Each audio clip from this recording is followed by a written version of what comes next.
Hey guys, welcome back to my channel. This is Shagun from the Study Lover Shagun. I would be really happy if you take a moment and subscribe to my channel.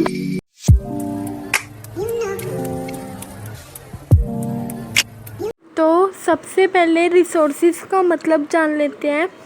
तो resources का मतलब होता है कुछ भी हमारे environment में available हो जो कि हमारी ज़रूरतों को पूरा करता हो, जो कि टेक्नोलॉजिकली एसेसिबल हो, economically feasible and culturally acceptable. So ये 3 वर्ड्स बहुत इम्पोर्टेंट है। तो अगर तुम ये पेपर में नहीं लिख के आओगे तो तुम्हें चांसेस बहुत कम है मार्क्स मिलने का। तो टेक्नोलॉजिकली एसेसिबल का मतलब ये होता है कि हमारे पास ऐसी टेक्नोलॉजी होनी चाहिए कि हम उन रिसोर्सेज को यूज़ कर सकें। इकोनॉमिकली फीजिबल का मतलब कि वो उतना सस्ता होना चाहिए, एटलीस्ट हम उसे अफोर्ड कर सकें, ज़्यादा महंगा ना हो वो। और कल्चरली एक्सेप्टेबल का मतलब कि हमारी आसपास की सोसाइटी उसको एक्सेप्ट करे। तो इसमें टोटल 5 वर्ड्स हैं। Everything available in our environment, satisfy our needs, technologically accessible, economically feasible and culturally acceptable। सो ये 5 वर्ड को मिला के रिसोर्स बन जाता है। सो ये मोस्ट इम्पोर्टेंट है interdependent relationship between nature, technology and institution. इसमें क्या होता है कि मैंने सेंटर में ह्यूमन बींग्स लिखा हुआ है।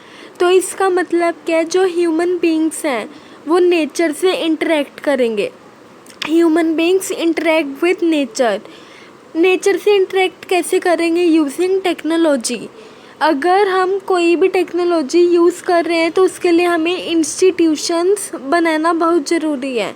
फॉर एग्ज़ाम्पल, अगर हमें पेपर चाहिए तो पेपर बनाने के लिए सबसे पहले हमें वुड चाहिए।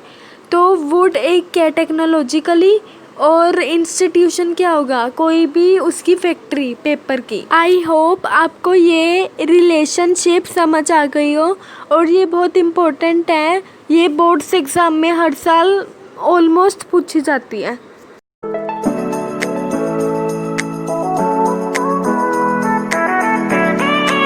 तो इस टॉपिक में 1 मार्क्स क्वेश्चन ये बनता है कि मोस्ट इम्पोर्टेंट रिसोर्स कौन सा है। आई होप ये आपको पता होना चाहिए। तो मोस्ट इम्पोर्टेंट रिसोर्स है ह्यूमन बींग्स, बिकॉज जो ह्यूमन बींग्स होते हैं वो ट्रांसफॉर्म करते हैं मटेरियल जो भी रिसोर्स में अवेलेबल होते हैं।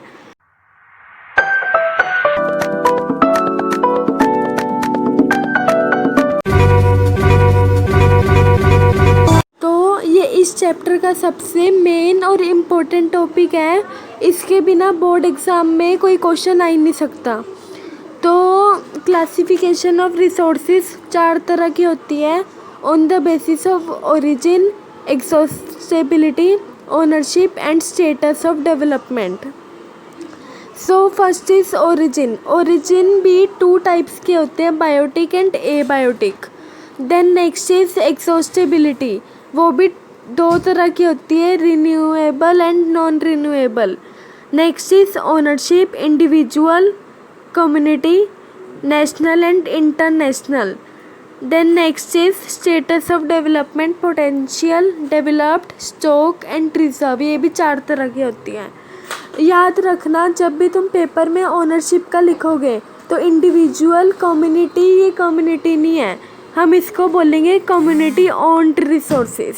देन इस टॉपिक की हम डिटेल्ड एक्सप्लेनेशन नेक्स्ट वीडियो में कवर करेंगे। Till then stay tuned.